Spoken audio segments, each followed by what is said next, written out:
안녕하세요. 전세사기 깡통전세 피해자 전국대책위 공동위원장 이철빈입니다. 네, 제가 처음 전셋집을 계약한 거는 2021년 10월이고요. 2021년 10월 계약 후 11월에 입주해서 지금까지 전세사기 피해주택에 살고 있고요. 제가 그 전에 다니던 회사에서 주택 임대관리 업무를 했었어요. 그래서 웬만한 사람들보다 이런 주택 임대차 제도에 대해서는 잘 알고 있는 상황이었고, 그래서 집을 알아볼 때도 굉장히 좀 꼼꼼하게 알아보고 계약을 준비했거든요. 뭐 등기부 등본, 건축물 대장 이런 서류들도 꼼꼼히 보고요.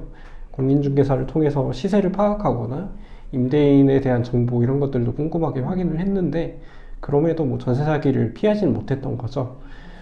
2021년 10월에 계약할 당시에도 이미 임대인은 수천 채의 집을 이렇게 소유하면서 세금을 60억 원 넘게 체납을 하고 있는 상태였는데, 그 당시에 그게 등기부 등본의 기록이 바로 되는 것도 아니었고, 그리고 그게 뭐 임차인 입장에서 계약하기 전에 알 수 있는 방법이 그 당시에는 거의 없었거든요.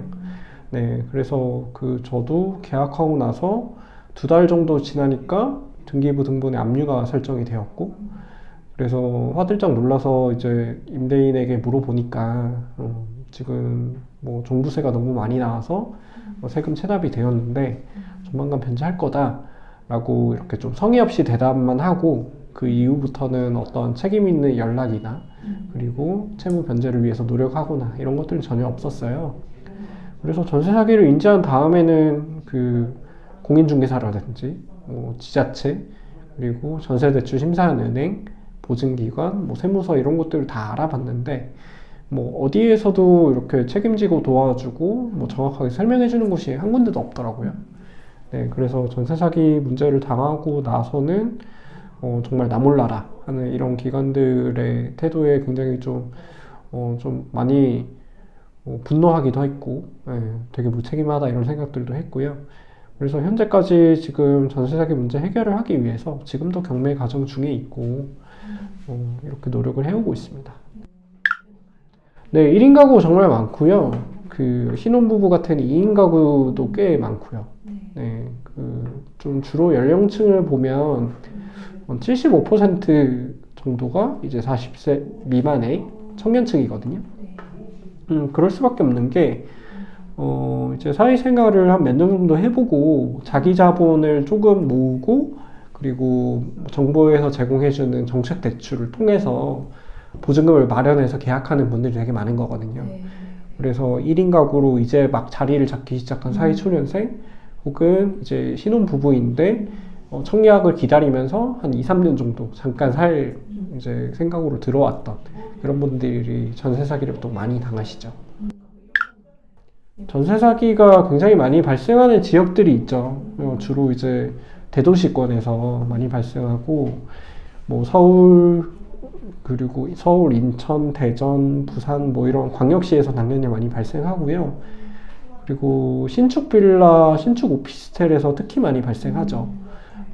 그 가격을 정확하게 파악하기 어렵다라는 점을 악용해서 이제 벌어지는 전세 사기가 굉장히 많거든요.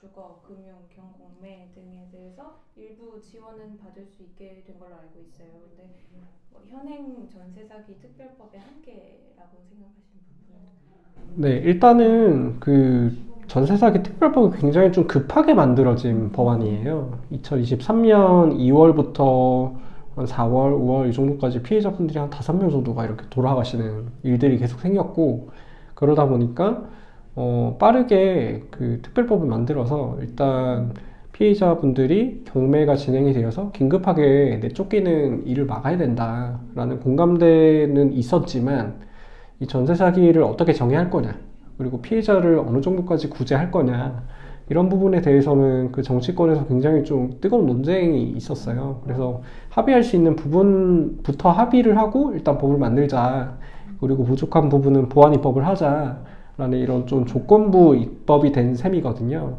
그렇기 때문에 특별법에서 규정하는 피해자 요건이 굉장히 좀 엄격하게 설정이 됐어요. 일단 진짜 전세 사기 범죄의 피해자를 우선적으로 구제하자라고 되었기 때문에 피해자 요건이 너무 엄격한 거죠. 뭐 대표적으로 피해자 요건이 4가지가 있는데 그 중에 4번째 요건이 임대인이 이 보증금을 편취할 의도가 있었다라는 거를 이제 입증을 해야 돼요. 전문 용어로 이제 임대인의 기망 의도라고 하는데 이런 것들은 사실은 임차인이 입증하기가 굉장히 어려운 부분이거든요. 경찰에서 수사를 해서 이제 혐의가 있다라는 걸 밝혀내는 정도까지 가는데 시간이 굉장히 오래 걸리고 그렇게 하더라도 밝혀내지 못하는 경우도 굉장히 많거든요. 그런데 그 요건이 지금까지 유지가 되면서 이제 피해자분들이 그래도 23년, 24년 이렇게 피해를 인지하신 분들은 피해자로 많이 인정이 됐는데 최근에는 이 피해자 인정을 굉장히 엄격하게 적용을 하고 있어요. 그래서 이 심의하는 기관에서 정말 임대인이 보증금을 떼어먹을 의도가 있어서 검찰에 송치가 될 정도가 되어야 피해자로 인정을 해주겠다라는 정도까지 되니까 피해자로 인정받는 것 자체가 너무 어려워졌거든요. 그래서 이런 좀 한계가 최근에 많이 두드러지는 게 있고요. 이런 어려운 과정을 거쳐서 피해자로 인정을 받았다 하더라도 실질적으로 피해 지원 대책을 이용하려고 보니까 한계가 너무 많은 거예요. 기존에 있던 대책들을 그 특별법에다 그냥 그대로 갖다 붙이면서 피해자의 어떤 상황을 고려하지 않고 그냥 부대 요건들을 또 별도로 적용을 하니까 너무 어려운 거예요. 예를 들어서 대출을 좀 대환을 하거나 혹은 이제 전세사기 피해자가 새로운 거처를 구해야 돼서 또 대출을 받을 때 별도의 또 요건이 따로 붙는 거예요. 피해자로 인정받은 걸로 충분한 게 아니고 소득 요건, 자산 요건, 뭐 그리고 가려는 주택의 면적, 건축물 유형 이런 것들까지 다 규제가 있다 보니까 피해자 입장에서는 이거를 이용하기 자체가 너무 어려운 거예요. 난 분명 피해자로 인정을 받았는데 막상 쓰려고 창구에 가서 안내를 받아보면 이런 것 때문에 안 됩니다. 저런 것 때문에 안 됩니다. 라는 그런 안내가 너무 많았던 거고 더욱 기가 막힌 거는 이런 금융대책뿐만 아니라 이제 그 경공매 유예 대책이라든지 피해자한테 굉장히 좀 중요한 대책들이 있는데 이런 것들을 실제로 써보려고 관계기관에 찾아가거나 연락을 해보면 대부분 다 모르는 경우가 너무 많았어요. 분명히 특별법에는 내용이 있고 이런 내용으로 지원을 받을 수 있다라고 해서 찾아갔는데 그 담당자가 모르고 그래서 오히려 피해자가 알려줘야 되고 이런 식으로 현장에서 혼선이나 좀 명확하지 않은 이유로 거부당하는 일들도 굉장히 좀 비일비재했던 거고요. 이런 거를 뚫고서라도 이용을 받으시는 분들도 있고 그렇지 않고 외국인이나 혹은 청약 때문에 일시적으로 1주택자가 되신 분들이 계시거든요. 근데 이런 분들은 또 앞서 말한 별도 요건을 충족하지 못하기 때문에 피해자로 인정은 됐지만 실제로 쓸 수 있는 대책이 거의 없는 경우들도 있어요. 이런 사각지대 피해자들도 너무 좀 많이 발생하고 있는 거고 무엇보다도 이 피해자들이 원하는 거는 내 보증금의 일부라도 좀 빠르게 받고 피해 주택에서 나가서 새로운 곳으로 가서 일상을 또 새롭게 누려야 이 아픔을 좀 벗어날 수가 있는데 그러기에는 이 절차나 이런 것들이 너무나 길고 복잡하고 오래 걸리는 것들이에요. 경매를 통해서 내가 이 주택을 끌어안던지 그게 아니면 경매 과정에서 LH에 이 피해 주택을 매입 요청을 해서 LH가 지급해주는 경매 차익 이런 것들을 받아야 되는 건데 이 절차 자체가 매우 오래 걸리기도 하고 그리고 경매 과정에서 LH가 뭐 매입을 해줄 수 없다라고 하면 이 부담을 내가 다 끌어안아야 되는 이런 문제들도 좀 있는 거고요. 그래서 보증금을 회수하기까지 시간이 너무 오래 걸리는 그런 방향으로 지금 짜여져 있는 게 문제고 이제 마지막으로 하나 더 언급하자면 전세 사기 피해자들이 지금 거주하는 피해주택에 시설 문제가 많이 발생합니다. 이제 시설, 세대 내부 혹은 공용부에 시설 하자가 있고, 그리고 임대인이 돈을 납부하지 않아서 단전 난수 문제라든지, 아니면 소방시설이나 승강기 이런 것들이 작동 중지가 되는 문제라든지, 이런 문제들이 발생하는데, 임대인이 이런 것들을 관리하지 않을 때 임차인 개별적으로 이런 문제를 대응하기 굉장히 어렵거든요. 그런데 이런 거에 대해서 지자체가 좀 나서서 도와주거나 하는 그런 것들이 특별법안에 담겨 있긴 한데 그게 실효성이 너무 떨어지는 거예요. 임대인의 동의가 없는데 지자체가 이걸 개입해서 할 수 있느냐, 이 부분에 대한 법적인 해석도 좀 명확하지가 않고 하다 보니까 좀 실효성이 많이 떨어져서 이런 부분에 대해서는 좀 보완 입법이 많이 좀 필요하기도 합니다. 일단은 새 정부가 출범한 만큼 이 전세 사기 문제를 절대 외면하고 방치하지 않겠다라는 의지를 표명하는 게 제일 중요하다고 생각을 하고요. 저는 그래서 정말 중요한 게 이제 새 정부가 들어서면 국정과제를 발표를 아마 하게 될 거예요. 그때 이 전세 사기 문제 해결하고 세입자의 주거를 안정시키겠다라는 정부에서 이렇게 좀 명확하게 국정과제를 표명하는 게 굉장히 중요하겠다라는 이런 생각이 있고요. 그리고 이 전세 사기 문제가 그 전세 사기 피해자들을 구제하는 것도 있지만 예방 대책을 마련하는 거, 그리고 가해자를 형사처벌하는 거, 이런 굉장히 다양한 영역에 있는 문제가 지금 얽혀 있거든요. 그래서 이런 것들을 좀 앞으로 장기적으로 그리고 근본적인 제도로 개선할 수 있는 그런 협의체를 만드는 게 되게 중요하다고 생각을 해요.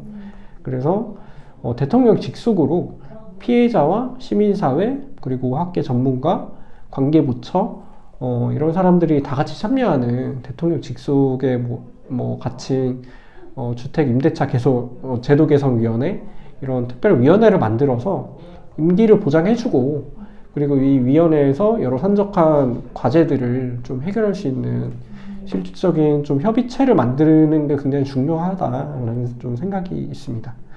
네. 이외에 전세 사기 특별법을 피해자의 목소리를 반영해서 좀 전면 개정하는 것들이라든지, 아니면 다른 행정적인 대책들 마련하는 거, 이런 것들은 또 피해자랑 소통해서 또 많이 좀 디벨롭 해야 되는 부분들이 있을 거고요. 네, 일단 그 전세 사기는 그 피해자가 부주의해서 당한 예외적인 사건이 아니에요. 앞서 말씀드렸지만 저도 부동산 임대차 관리 업무를 꽤 오래 했었는데, 지금 지식을 가지고 다시 전세 계약을 한다고 해서 피할 자신이 없어요. 그 정도로 우리나라에서 주택 임대차 보호하는 이런 제도적인 부분이 많이 미비한 거고, 전세 사기가 벌어졌지만 몇 년 동안 바뀐 게 별로 없습니다. 네, 그래서 누구나 사기를 당할 수 있기 때문에 이 문제를 해결하는 게 꼭 필요하다라는 거고요. 전세 사기가 발생한 근본적인 원인을 파고들면 국가의 부동산 정책 실패가 분명히 있거든요. 그 전세 대출을 무분별하게 확대하고 보증보험을 남발하면서 이 전세 사기가 벌어질 수 있는 좀 정책적인 배경을 제공한 게 분명히 있어요. 그래서 이런 것들을 바로잡지 않았을 때 5년 후, 10년 후에는 더 끔찍한 결과가 나올 수 있다라는 점을 꼭 명심해 주시면 좋겠고, 이 전세 사기가 일부 피해자들, 그리고 피해자의 그 지인이나 가족들에 국한되는 문제가 아닌 이유가 이게 전반적인 부동산 문제로 다 퍼져나가거든요. 전세 사기가 심각해지니까 사람들이 이제 불안해지면서 월세를 다 계약을 하기 시작을 하고요.